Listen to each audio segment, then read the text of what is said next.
Qu'est-ce que c'est que l'apprentissage? L'apprentissage, c'est l'alternance de temps de formation, de temps d'apprentissage en situation de formation, en centre de formation continue ou en CFA, et d'alternance d'apprentissage in situ en situation de travail. Dans ce cas, la personne est donc apprentie, elle est salariée de l'entreprise. Le contrat d'apprentissage, il doit être de minimum 400 heures.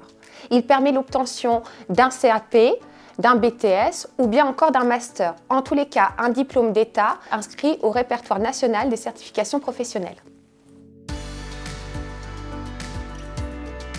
L'apprentissage aménagé, c'est l'opportunité pour une personne qui a une reconnaissance en qualité de travailleur handicapé de pouvoir effectivement prétendre à un prolongement de la durée du contrat d'apprentissage. La durée du contrat d'apprentissage initial, elle est de 400 heures minimum, jusqu'à 3 ans dans le droit commun.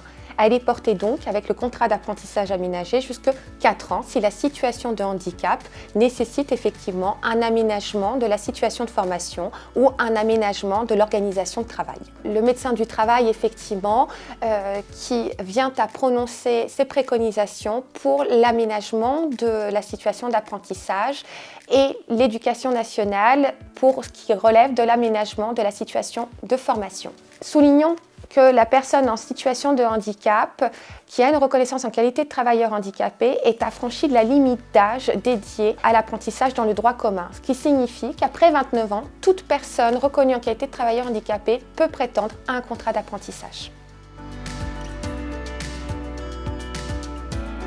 Pour une personne reconnue en qualité de travailleur handicapé, la plus-value d'un contrat d'apprentissage, c'est l'opportunité de mettre à profit son expérience professionnelle antérieure. Notamment, effectivement, de démontrer dans une nouvelle situation d'emploi qui a nécessité une reconversion, ses savoir-faire, ses savoirs et ses savoir-être. L'avantage de l'alternance pour la personne, lorsqu'elle conclut un contrat d'apprentissage, c'est qu'elle aborde alors un statut de salarié.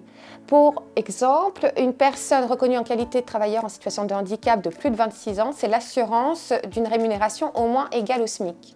L'entreprise peut avoir une convention plus avantageuse. Dans ce cas-là, c'est à négocier effectivement lors de l'entretien d'embauche. Cap Emploi va accompagner l'apprenti tout au long de son parcours de formation en CFA ou en centre de formation continue, notamment pour sécuriser le parcours lorsqu'il y a lieu d'aménagement, qu'il soit de type matériel, d'aide humaine ou d'aménagement organisationnel, ou encore, pour exemple, lorsqu'il est question d'un aménagement des temps des examens pour avoir un temps complémentaire.